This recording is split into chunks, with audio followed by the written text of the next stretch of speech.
Hi guys. I'm just going to admit more students here, then we'll be good to go.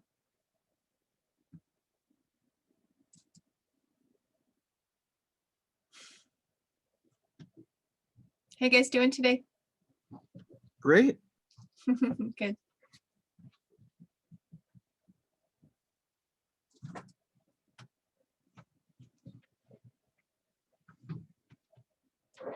Okay, so while we're admitting students, I wanted to, you guys probably noticed yesterday I posted the midterm exams, all your grades, and you should be able to see your exam that I graded, right, with the exam grade feedback. I uploaded that into like the comments section on Canvas. It shows up for me on the comment section on the speed grader. I don't know how it looks for you, but you should be able to see your stuff. If you can't see your exam, then send me an email and I'll email it to you, because I thought I got everything up on there.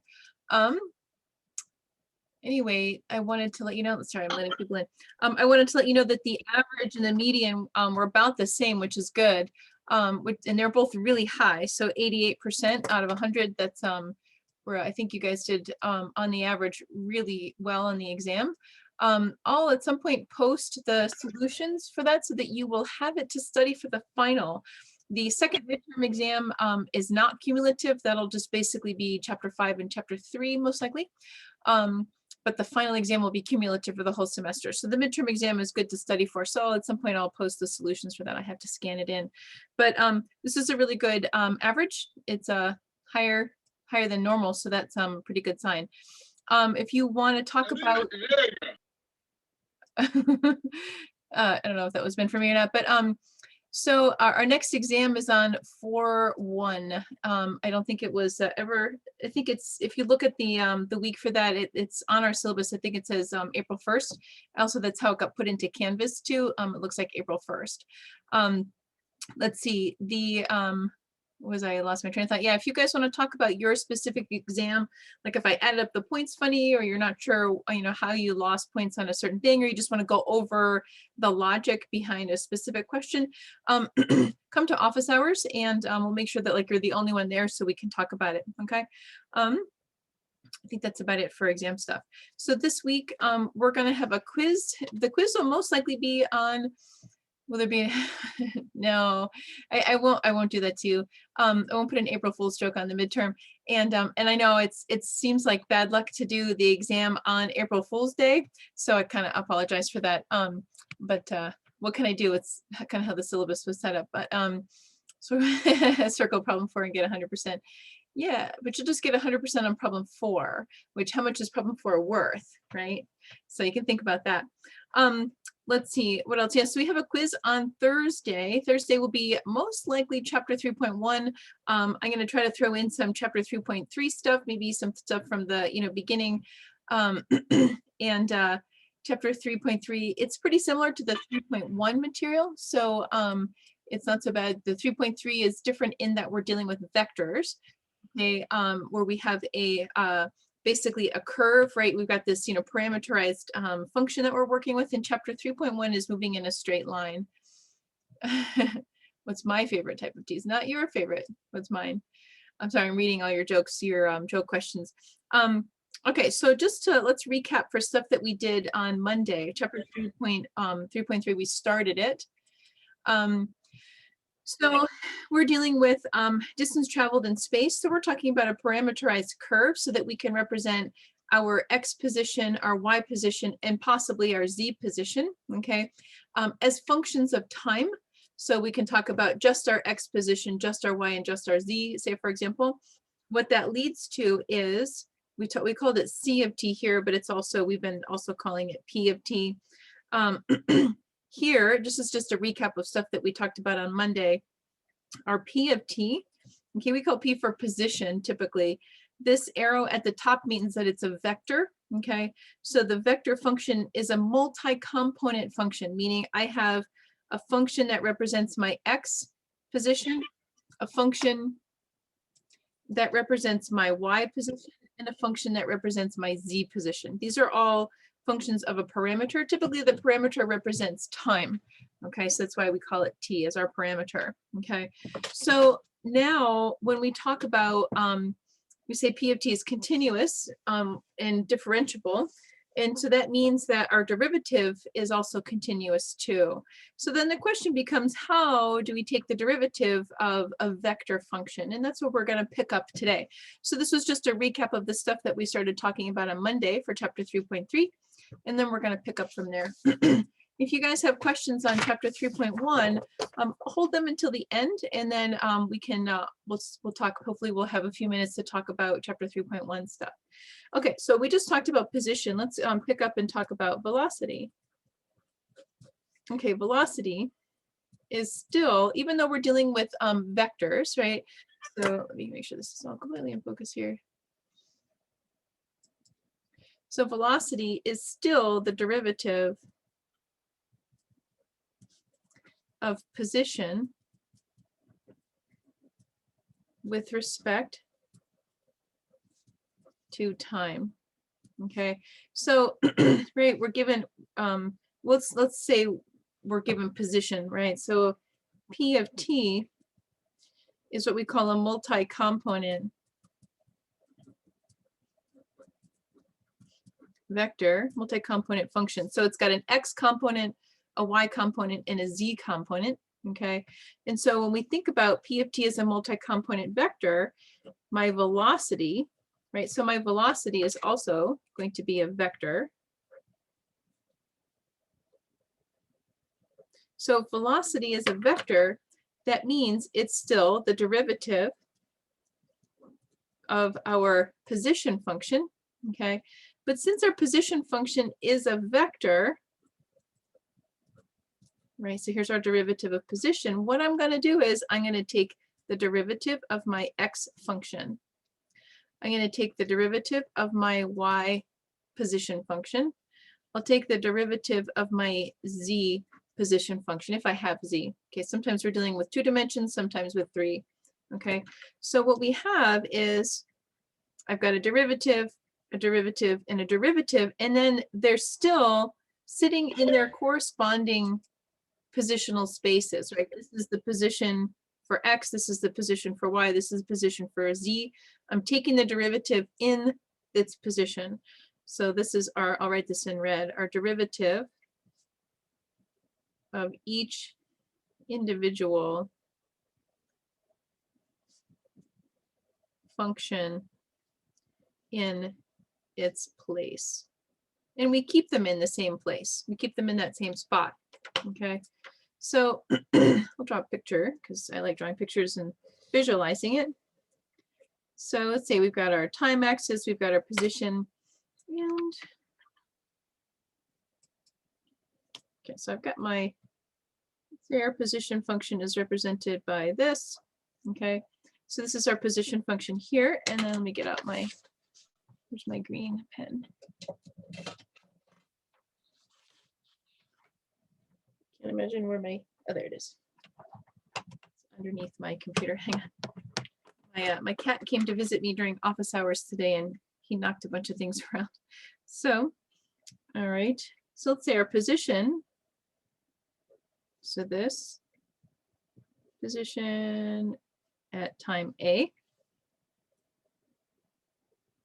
Here's our position at time B, right? So remember, okay, we've got A and B. So now, let me draw this in red. This tangent line, right? So I've got these right here and right here. So I've got a tangent line that goes between these 2 points. Okay, so that tangent line is our velocity, right? So this is our position at B minus our position at A. Okay, so our velocity is the tangent, right? It's a derivative, so it's a tangent to the curve of our P of t, okay? Between times A and times B, okay, when we're taking a look at our velocity. Okay, so now let's say what happens if we are given our velocity.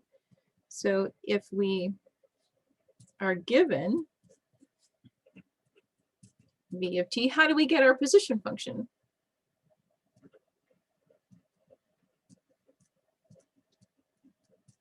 right? Well, if velocity is the derivative of position, and I'm given the velocity, to get my position, I'm just going to integrate. Integrate v of t to get p of t. Most specifically, we would be integrating it to get our displacement.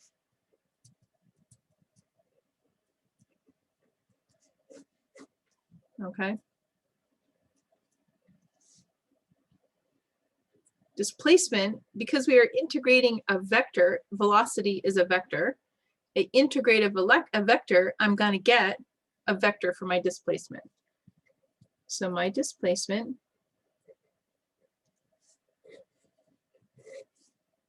this is a vector, right? This is our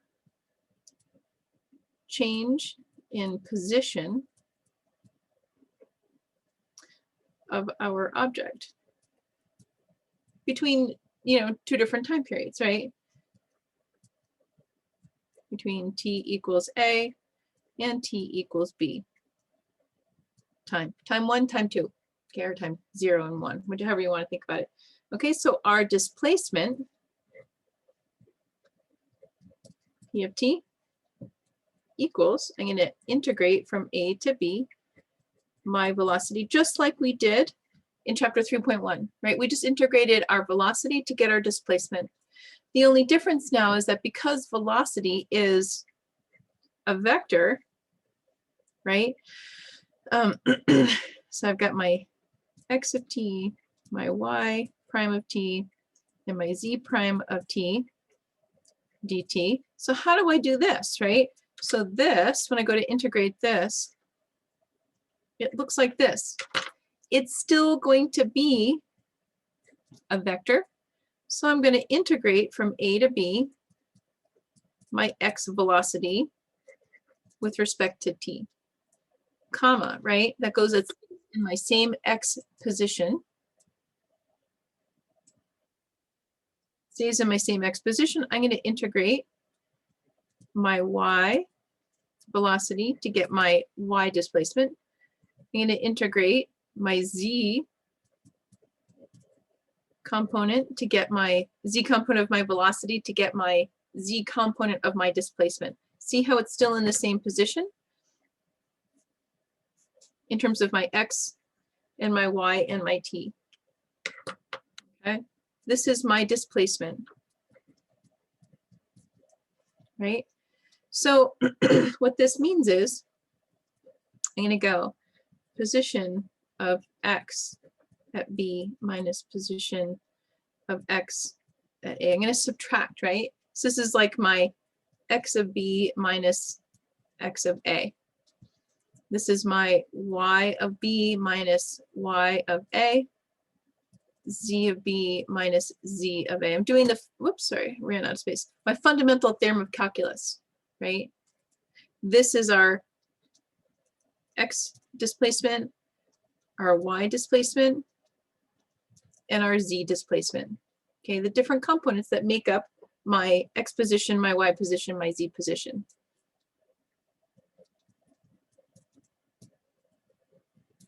The answer is a vector. Okay. Okay, it's got however many components I started with.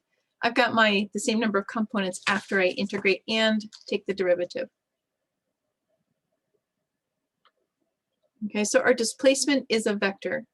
Okay, make sure that you're really clear. Let me put a box around, I'll put a box around it right here.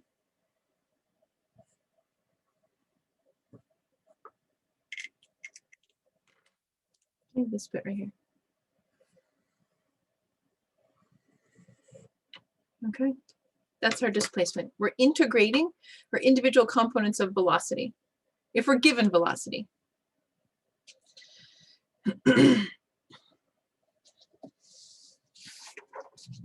All right, so let's talk about when I have a vector, I have a magnitude and a direction. So the magnitude of displacement, which is, this is going to be the length of the straight line from the position, straight line or of position at time equals A to time equals B, right? A to B is our interval that we're looking at. So this looks like this comes from our distance formula, which is another way of saying Pythagorean theorem. This is going to give us, this is the coordinate, the xy, coordinate of what we've just found. So whenever you have a vector, remember this P of t is equal to Px, Py, Pz. It's a multi-component vector. How I take a magnitude of a vector is I take each individual component, I square them, I sum up all those squares, and then I take the square root. So we call it the square root of the sum of the squares. So this is Px squared, Py squared, Pz squared. Sum it up, take the square root. Okay, this is the magnitude of our displacement.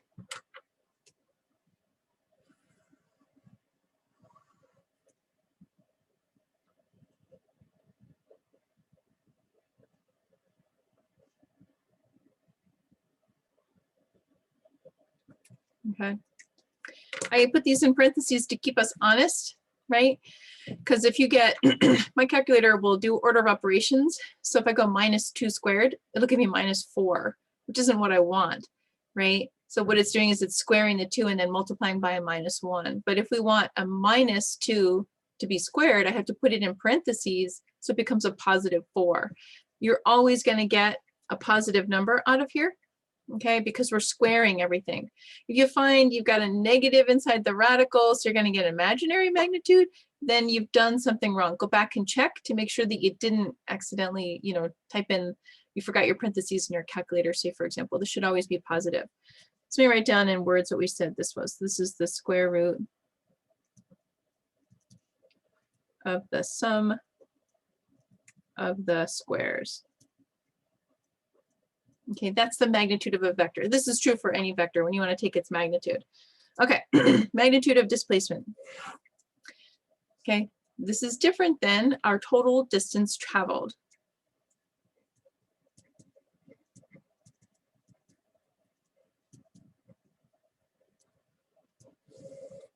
Okay, so total distance traveled, I'm given the velocity, right? And I need to calculate the total distance traveled. So what am I going to do? I'm going to go from A to B, the velocity from A to B. I'm going to take the magnitude of my velocity first, and then I integrate from A to B. So it's just like what we did in 3.1, except now velocity is a vector.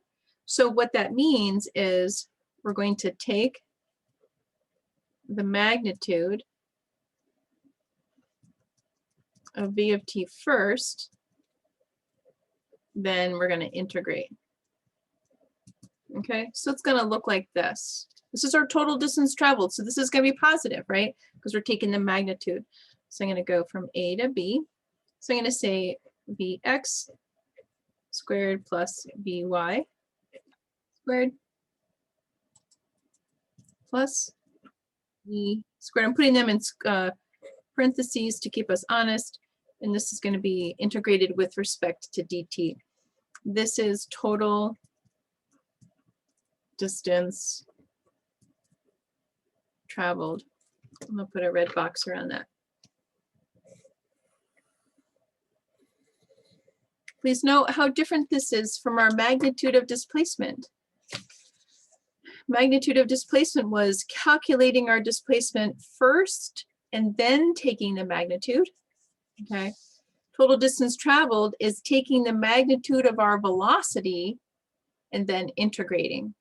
Okay. So be very careful. It's like what we did in 3.1, right? Where remember in 3.1, we had this equation that represented the velocity. I had to find out where it was positive and negative. That's taking the absolute value of my function. But if it's negative, I have to multiply those portions by -1 to bring it up.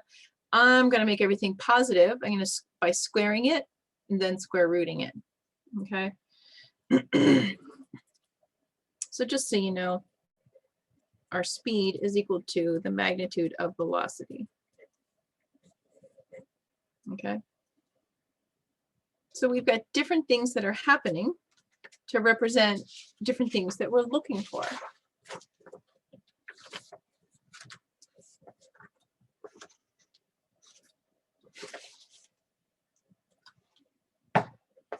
So I've got my lecture examples for 3.3. You guys all finished writing here? I can't see.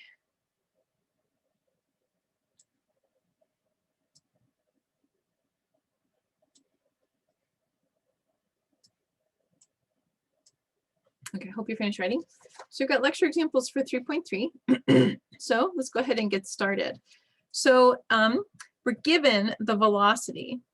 See how it's a multi-component piece, right? So that means that velocity, so my x velocity, I can say vx of t, which is equal to x prime of t, is e to the t. My vy of t, which is y prime of t, is equal to radical 2. My vz, my component, my z component of velocity is what I'm talking about,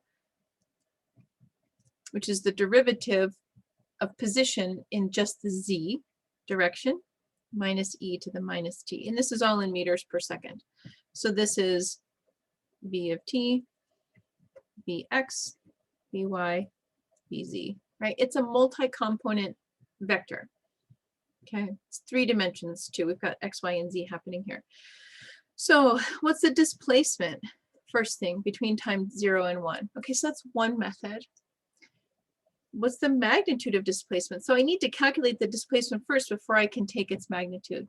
All right. Part C, what's the distance traveled, okay, along this path? Okay, that's our total foot path. Remember, displacement and distance traveled are different, remember? So I start here, and I wander all around, and I end here. The displacement is just the difference between these two distances, straight line path, right?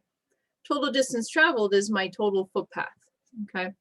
All right, so let's take this in pieces. So part A says our displacement. Okay, and I'm given velocity. So when we go to calculate displacement, I'm going to integrate. They tell me to go from time 0 to time 1 seconds. I'm going to go from 0 to 1. I'm going to integrate. And that's going to give me my displacement. Okay, so this is going to look like 0 to 1, e to the t, radical 2 minus e to the minus t dt. I put it out there. I'm just substituting it in right now. Now what we're going to do is we're going to take our integral and our dt and we're going to distribute it to each of these pieces here. So this is the integral from 0 to 1 of e to the t dt. That's my x function. I'm going to go from 0 to 1 radical 2 dt. That's my y function. 0 to 1 minus e to the minus t dt. That's my z function. Okay. And now I'm just going to integrate each piece. Integral of e to the t is e to the t. And I'm going to go from 0 to 1. Integral of radical 2 times t from 0 to 1. Integral of minus e to the minus t, with the chain rule, I've got e to the minus t from 0 to 1. Okay, I'm going to get a number here and a number here and a number here. It's still going to be a vector. Okay, so this is going to look like, we'll do it in pieces. So e to the 1 minus e to the 0. This is going to be radical 2 times 1 minus radical 2 times 0. E to the minus 1 minus e to the minus 0. I know I could have just written e to the 0, but I wanted you to see where I was plugging it in. Okay, so let's go ahead and evaluate. So this is e to the 1 is just e to the 0 is 1. This is radical 2 minus 0. This is e to the minus 1 minus 1. So I can leave it like that, e to the minus 1 minus 1. And this is my displacement. These are numbers, right? I can plug them into my calculator and get like an approximation. I'm going to leave things in terms of e's and radicals.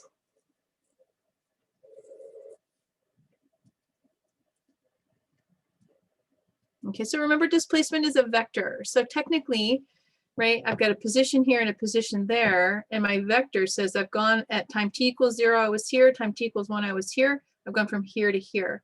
And I've got this arrow that says I started here and I ended there, and there's an arrow. That's my direction. So the displacement is that vector, okay? Part B says, what's the length of that vector? Length and magnitude measure the same thing. So magnitude of displacement. So, and this is from time t equals 0 to t equals 1. We're gonna, they didn't say that initially, but we're gonna assume, we'll make that assumption. I probably should have specified that to be more clear. Otherwise you have to go back and reintegrate it and then calculate it. But we're just gonna make the assumption goes from t equals 0 to t equals 1. Okay, so that means P1 minus P0, which is what we just did here. P1, this is like time T1 minus T0, right? And this means I'm taking my distance formula, which is Pythagorean Theorem. That's the same thing as our magnitude. That's where the magnitude comes from. So my first one, E minus 1 squared plus radical 2 squared plus E minus 1 squared. Sum it up, square root it. Now, at this point, I could just plug it into a calculator and get a number, but we'll do out a little bit of math here just so you can see it. So I'm going to get E squared minus 2E plus 1 plus 2 plus E to the minus 2 minus 2E to the minus 1 plus 1. Sum it all up. And then we get, I at this point plugged it into my calculator. I got 2.3134 meters. This is our magnitude of displacement. Okay, so this is like I started t equals 0, t at t1, I ended here. It's the length.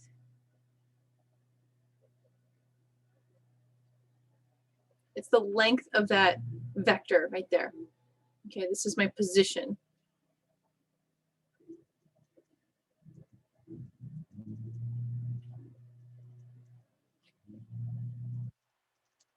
Okay, my magnitude of my displacement tells me what's that position. Now the footpath goes like, like this, right? Which is what we're going to calculate next. So I'll let you guys finish writing that, and then we'll move on to total distance traveled.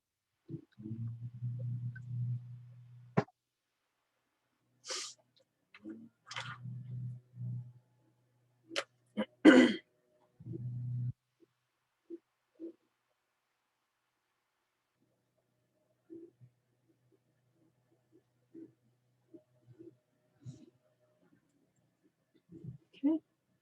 All right, so our total distance traveled, remember, just the same algorithm that we did in chapter 3.1, but now we're dealing with vectors. So part C,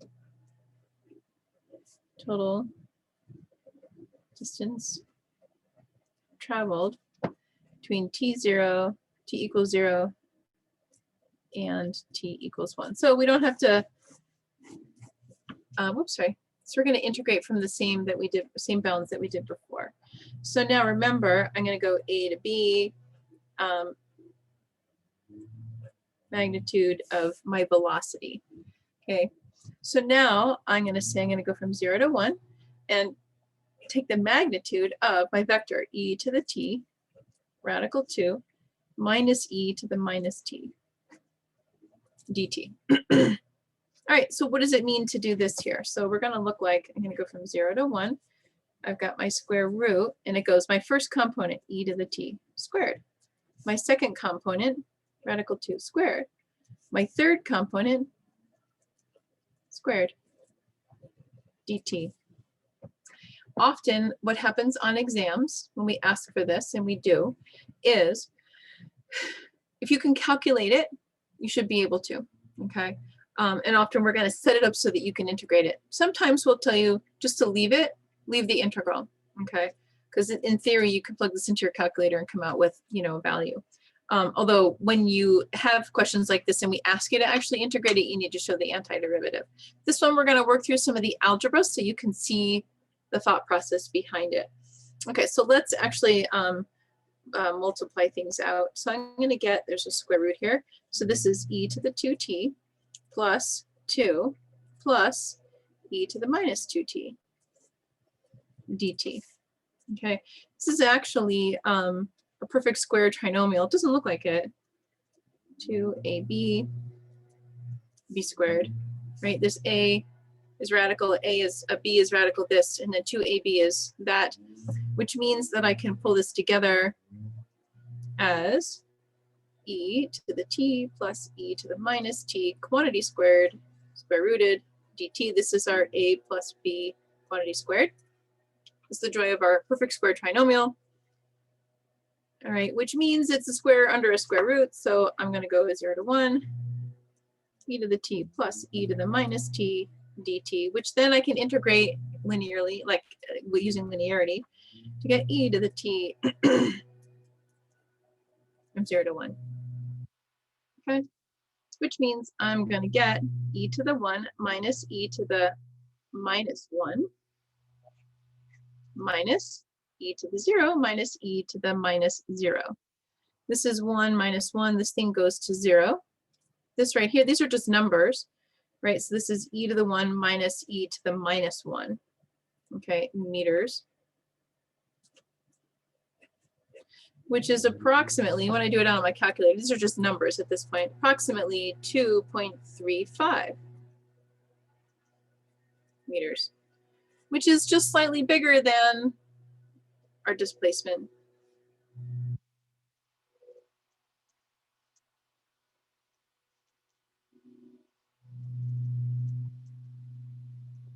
Right, remember we said that can happen, right? Depending on how far out you walk and then where you end and how close those are related to each other. This is our total distance traveled.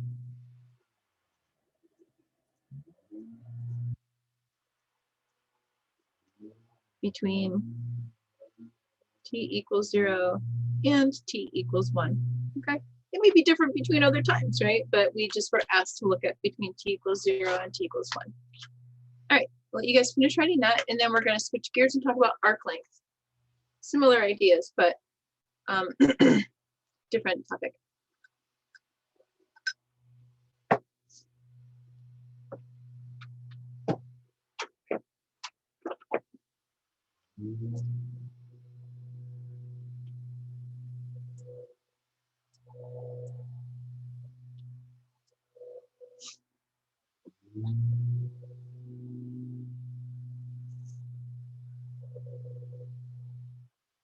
How you guys doing? You about done writing?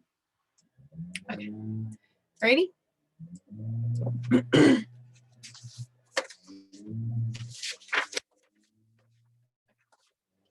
So, arc length.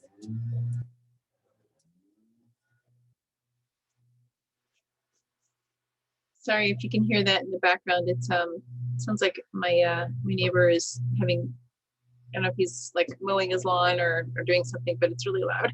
Sorry about that. Okay, so I've got my x and my y axis. I've got my graph of my function, right? This is my function. Y equals f of x. Okay, now the arc length.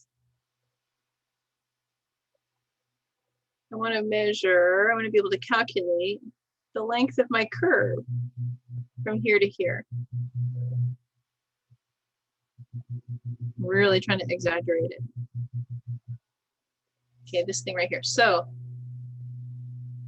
this is at A, this is at B, okay? And we'll call this S. So S is the length of the curve of f of x between x equals A and x equals B, okay? So how am I going to do that? Well, I think the best bet that we can do this is we're going to break this up into many, many, many straight line segments. Straight line segments are nice, right? Straight line segments mean I could just use Pythagorean theorem on the hypotenuse of a triangle. Straight line, find the length of each straight line, sum up all those straight lines. It's going to give me a really close approximation to this curve. So let's summarize that. We're going to how are we going to do this? We're going to break up our curve into smaller pieces of straight lines. So the more pieces that we have, more pieces we use, the better the approximation. Right? If I only did one piece, it's not going to be a very good approximation. But if I did a million pieces or a billion or like an infinite number of pieces, I'm going to get a really, really good approximation of the arc length from A to B. Okay, so I'm going to draw another picture just so we can zoom in a little bit more and talk about this. So let's see if I can make this bigger. It's X, here's Y, and then here's my function. Yes, this is my Y equals, whoops, f of X. Scroll up. All right, so now what happens, right? This is A to B. Okay, so now what I'm going to do is I'm going to say A, this is equal to X naught. Now I'm going to break this up again. This is X1, right? I've got a straight line segment to here. X2, I'll do a straight line segment here. This will be X3, I'll do a straight line segment here, dot, dot, dot. I'm going to keep going to X sub n. How many do we want to do? That's going to be up to us, right? But we're going to do like an infinite number of these things. All right, so let's see. Let's go between X2 and X3. So I've got this bit right here. So this is our straight line segment, okay? So this point right here is X2, a Y2. This point here is X3, Y3, okay? So what I'm going to do is I'm going to zoom in.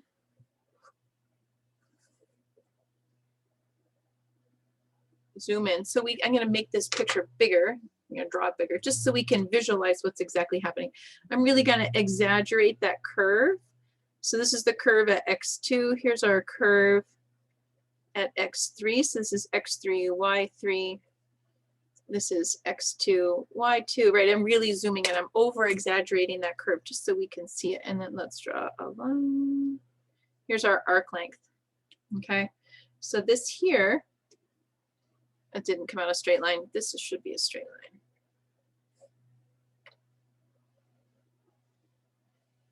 Okay, sorry, I don't know if I'm making it better or worse. So I zoomed in, right? So this is, we're gonna call this D. All right, now what are we gonna do? I'm going to make a right triangle. Right triangles are great, right? Because I can do all sorts of stuff like Pythagorean Theorem. So this distance here on my X direction, I'll call it X3 minus X2. I've got my Y direction. So this is Y3 minus Y2. It doesn't matter if I go X2 minus X3, as long as I then do Y2 minus Y3. You're going to square it. You're just looking for the difference between these two. So we're going to use Pythagorean Theorem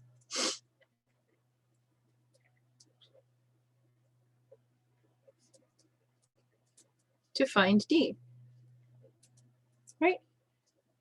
So let's go ahead and do that. So I'm going to say D, right? D is going to, actually, let me subtitle this. This will be my delta X, and I'll call this delta Y, delta for difference, right? So D equals X3 minus X2 squared, Y3 minus Y2 squared. Sum it, square root it. This is our Pythagorean theorem, which let's write it in terms of deltas. So this is delta X squared plus delta Y squared, square rooted, equals that little line, right? So that's our approximation line for the length. What we're trying to do is get D to approximate, and I really exaggerated, get D to approximate the length of that curve, okay? Okay, so what are we trying to do? So we approximate the arc length by, oops, sorry, straight, oops, sorry, line segments, right? Whose distance d is derived from our distance formula, which is Pythagorean theorem. Okay, so in words, I mean, I could just give you the formula for the arc length, but I want to show you where it's coming from. Like, and why are we doing this? Where did this formula come from? So it's just some random formula you have to memorize. I want to show you what we're trying to do here. Okay, that's why we're spending all this time basically deriving it. Okay, but in the end, you won't have to derive it. You'll just need, you just want to use it. Okay, so this is what we call a rectifiable curve.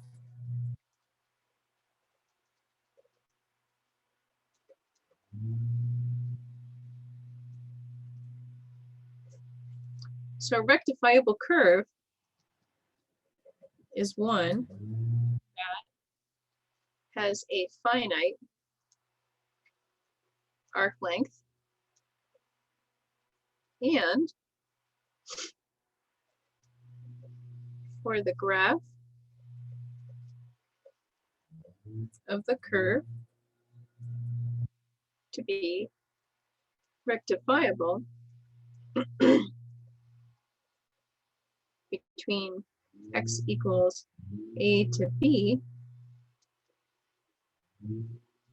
the derivative is continuous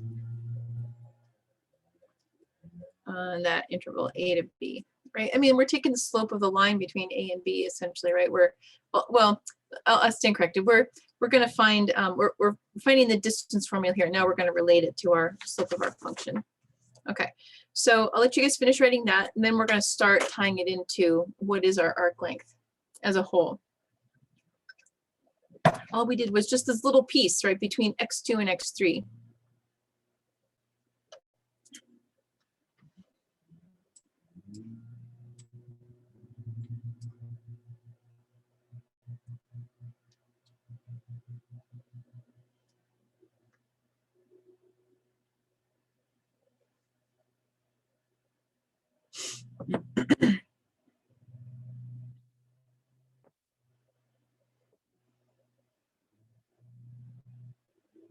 Okay, are you guys okay?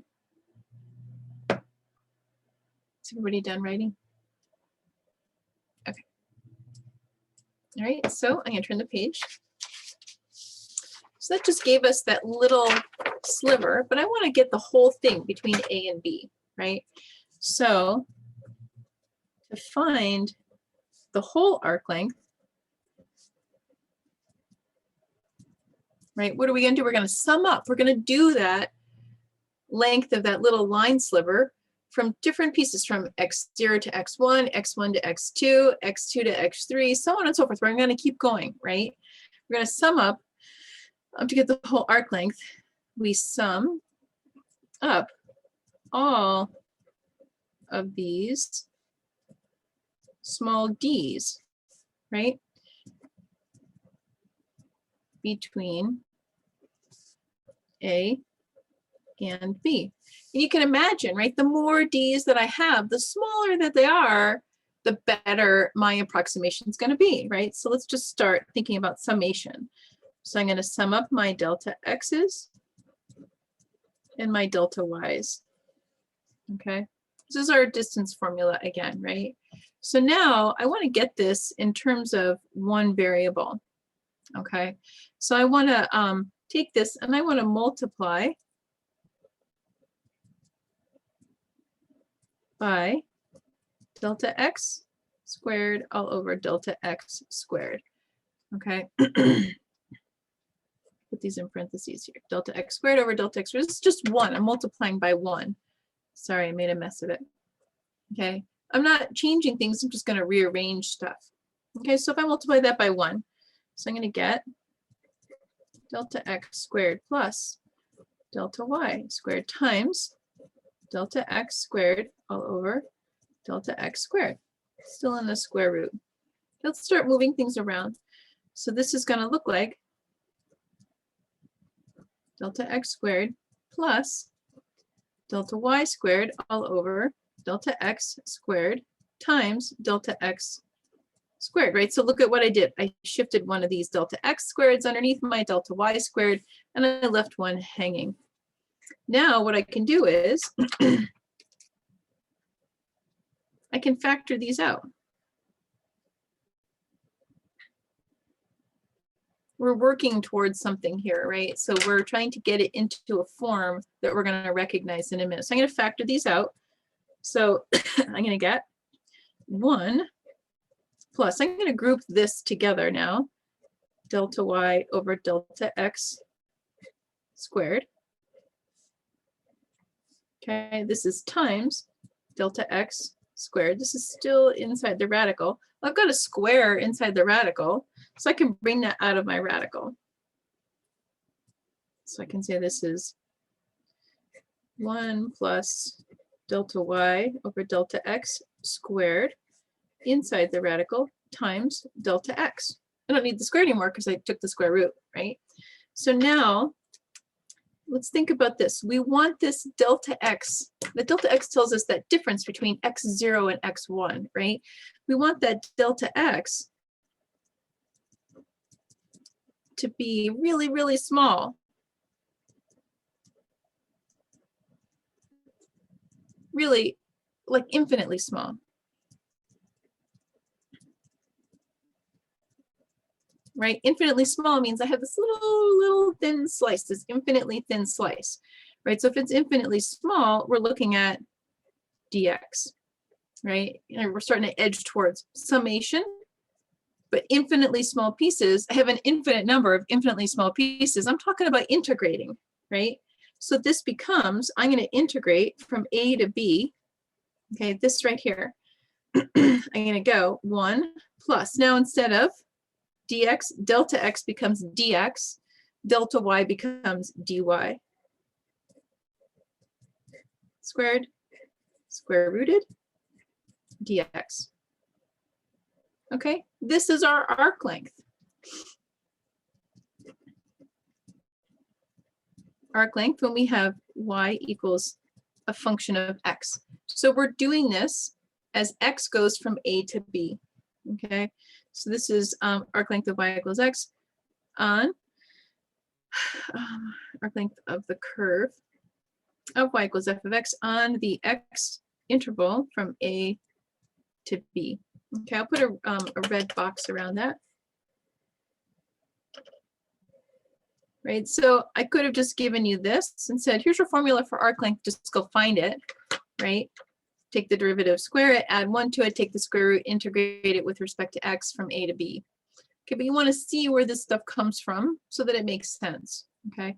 This is with respect to x. I can also do this with respect to y. So let's say I've got the function x equals g of y, right? And I've got a curve from y goes from, we'll call it c to d. Our arc length now with respect to y, okay, is going to look like, I'm going to go from c to d, 1 plus, now I'm taking the derivative dx dy instead of dy dx squared, and this is times dy. Okay, so this is gy, this is going to be g prime of y squared. Okay, just like this is f prime of x squared. Okay, I take the derivative, square it, add 1, square root it, integrate it from a to b or c to d.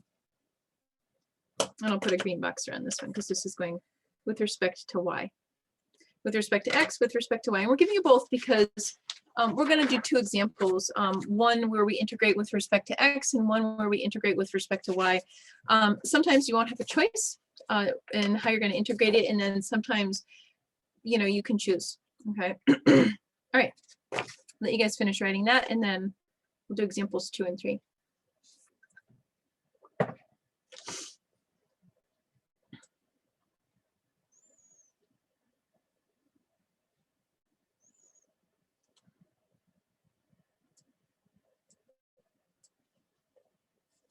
Okay, you guys good?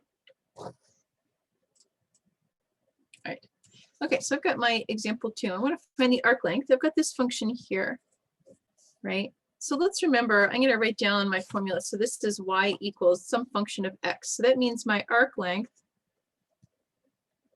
is going to be, this is an x interval, right? This is an x as an element of here. My arc length is going to be, right? I'm going to go from A to B. 1 plus, this is going to be y prime squared dx, because I've got a y there, y prime squared. Okay, let's keep that in mind. All right, so now let's go ahead and take the derivative. Let's actually, you know what, I'll show you, I graphed this out. I like the graphs. And the function looks something like this. And we're going to go from 1/2 to 2. Roughly. So our arc length is this line right here.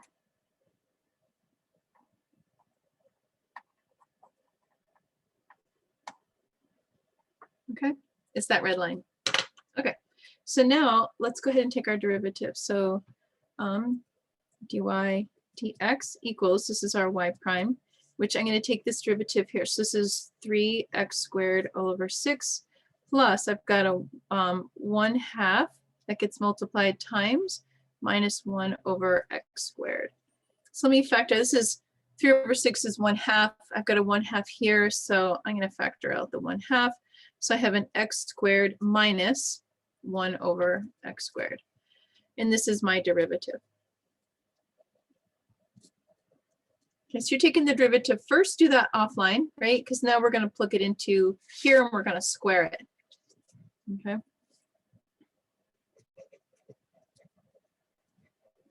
right, so I'm going to go from, they told me 1/2 to 2. So I'm going to say 1 plus, I'm going to square this whole thing. So 1/2 times x squared minus 1 over x squared, square root it, dx. Like I said, sometimes on an exam, we'll tell you just leave it, just set up the integral, but you don't have to evaluate it. This one, we're actually going to evaluate it just so we can gain some practice in thinking about our algebra. There's some algebra in here which I'm going to skip. I'm going to skip the steps on, but I'll show you the answer, and then you guys can try it out on your own and see how it goes. Oops, sorry, and I forgot to square it there. My bad. Okay, so I've got my derivative squared plus 1 square rooted integral with respect to dx. That's not inside the radical. Okay, all right, so let's go ahead and do it. So I'm going to go 1/2 to 2. So now I'm going to go, this is 1 plus, I'm going to square 1/4 times x to the 4th minus 2 plus 1 over x to the 4th. You're basically foiling this out. Okay, so that's why I say you should try it out. Convince yourself. Now the algebra is, we're going to distribute the 1/4 and we're going to add to 1. 1/4 times minus 2 becomes minus 1/2. Minus 1/2 plus 1 is plus 1/2. So think about that. So now what I'm going to do is I'm going to factor out 1/2 to 2. I'm going to factor out a 1/4. I'm going to get x to the 4th plus 2 x to the 4th. And this is inside of the radical, and then dx. This is, again, our perfect square trinomial. Okay, so now I'm going to group this together. There's some algebra. And this is going to look like, I'm basically going to take the square root of my 1/4 and then take it outside of my integral, because I can. And I'm going to group these together, x squared plus 1 over x squared quantity squared square rooted dx, which makes this, right, squared square rooted makes this x squared plus 1 over x squared dx. So by linearity, I'm going to integrate each of those pieces. And what I'm going to get is 1/2 times 1/3 x cubed minus 1 over x. Remember our power rule, 1/2 to 2. So now I'm going to get 1/2 times, I did some algebra offline. That's right, it's a plus 24 equals, and you can give this in decimal format too if you want. Okay. So there's some algebra that's happening here that I'm not showing.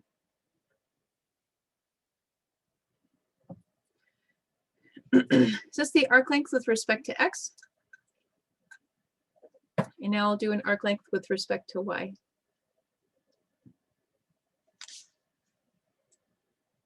You guys all done writing?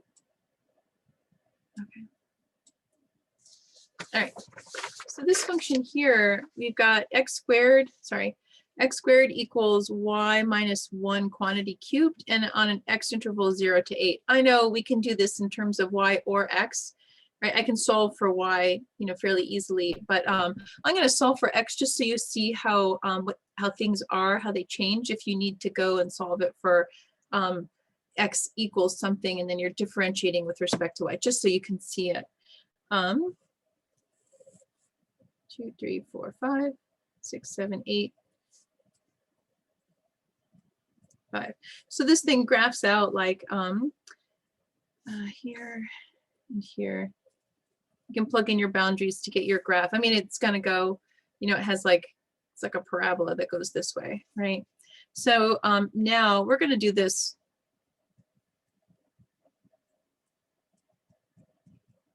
in terms of x equals something, okay? Because I want to show you what that looks like. I mean, like I said, in this one, we could have done it y equals 2 if we wanted. So I'm going to take this square root, y minus 1 cubed. And we're going to use the positive, right? So then x becomes y minus 1 cubed, which I can also write as x equals y minus 1 to the 3/2. Okay, is the equation that we're working with. Okay.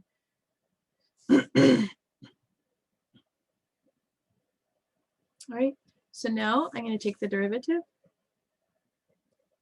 dx dy equals, right? I take using the power rule, 3/2 y minus 1 to the 1/2, and our x interval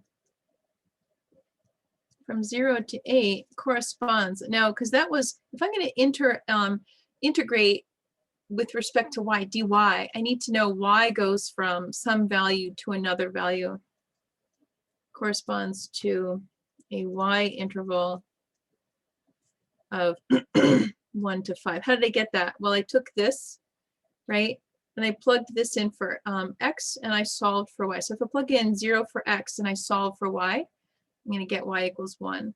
If I take 8, I plug it in and I solve for y, I'm going to get y equals 5. Okay, so that's how I got going from x equals 0 and to 8 to 1, y equals 1 to 5. I just plugged it into my function and I got values out. All right, so that gives us our bounds. So now our arc length is going to go like this. Remember, this is going to go from 1 to 5. 1 plus our derivative, dx dy squared. And we're going to integrate with respect to y. Okay, so let's plug in our derivative.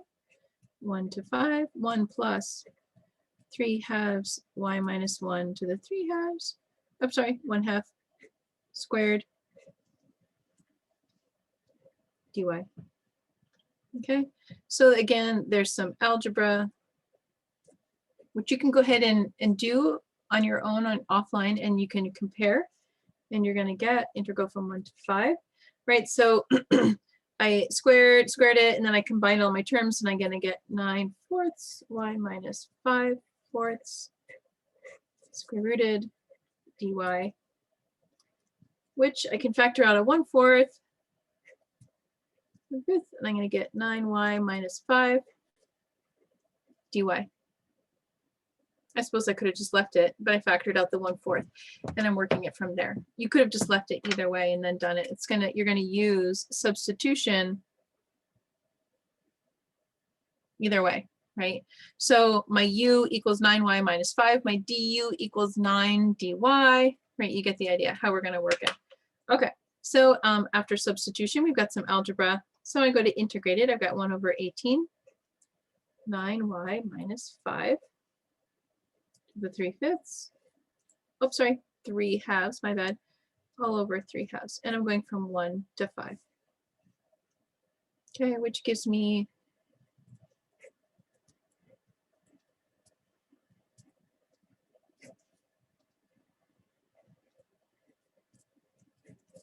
whatever our units are. 9.073 is the arc length from y equals 1 to y equals 5. It's also the arc length from x equals 0 to x equals 8. Okay, but we chose to do this in terms of x equals something, just so you can see how things are different and what you need to do. If you're given things in terms of x, but you want to do it in terms of y, make sure you change the bounds of integration to correspond to a y bound. Okay. And that's the end of 3.3. Technically, we have 5 minutes. If you guys would like to ask a question on homework, I'd be happy to answer a question on homework. I guess probably you've only really taken a look at chapter 3.1, so I'd be happy to do that. Looks like we have 3.1, number 47. Okay, got my solutions. 46. We don't have to do 47. Do you mean 46? 46 is the last one that I have written down here. Did I put 47 on there? Let me just check.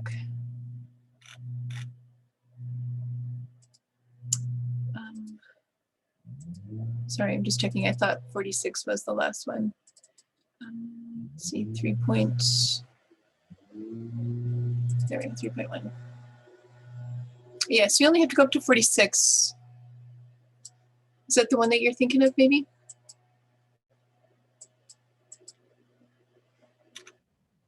So 47 was actually there in the homework, but oh yeah, sorry, 46 part B I meant. Yeah, so it's 46 A and B. Is that what you meant? Because we don't have Yeah. we don't have a 47 in the homework. It's just 46 A and B. So you want to ask a question about 46? Yeah, 46. Yeah. All right, so let's so to do part B, we need to do part A. So we'll just do them both. All right, so this is homework problem chapter 3.1, question 46. Okay, so this one says average velocity between t equals 0 and t equals t1. Okay, so average means I'm going to go 1 over b minus a times an integral, right? So my here's my a, here's my b. So you say 1 over t1 minus 0, and I'm going to integrate from 0 to t, e to the minus t dt. So I'm going to get 1 over t. I'm integrating this minus e to the minus t. I'm going to go from 0 to t. So this is going to be 1 over t1 minus e to the minus t1 plus e to the 0. Okay, so I can distribute my t1, and I'm going to get minus 1 over t1 e to the t1 plus 1. This is e to the 0 is 1 all over t1. Okay, is what I get for part A. Here's my average. And then B says the limit is t1 goes to infinity of this thing here. So minus 1 all over t1 e to the t1 plus 1 over t1. So as t1 goes to infinity, I've got e to the infinity times infinity, 1 over that. This thing goes to 0. This thing goes to 0. This whole thing is equal to 0.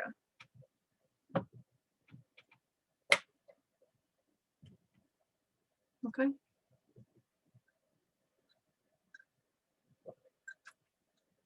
So once you guys took a look at 3.3 homework tonight, maybe we can spend 5 minutes at the beginning of class tomorrow talking about 3.3 before we move on to chapter 3.5. Make sure you've printed out your lecture examples for 3.5. There's all sorts of really neat stuff. We're going to spend 2 days on 3.5, at least 2 days on 3.5, because that's pretty important stuff.